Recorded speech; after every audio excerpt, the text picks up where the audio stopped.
stacked up on the left side. And Cassel is able to escape. Has to come back this way. Flings one toward the end zone. It's a jump ball, and it's almost caught. It is caught. It looked like Bryant was there, and then it may have been tipped and caught.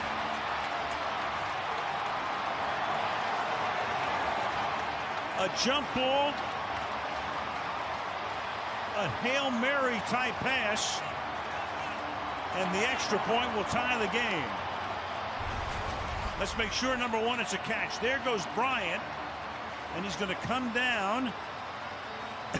He almost winds up in Whitehead's grasp. Who's got it at the end? Wow. I mean, that's what a crazy. mess. That is just crazy. And he goes above the world to make a great catch. It was punched out late by Byron Maxwell, but knee was down. It's over. Well, he gets an assist too from Whitehead because he put it on Whitehead's hip. How about an assist from Matt Cassel? It looks like Fran Tarkenton scrambled around. Russell Wilson on the back end.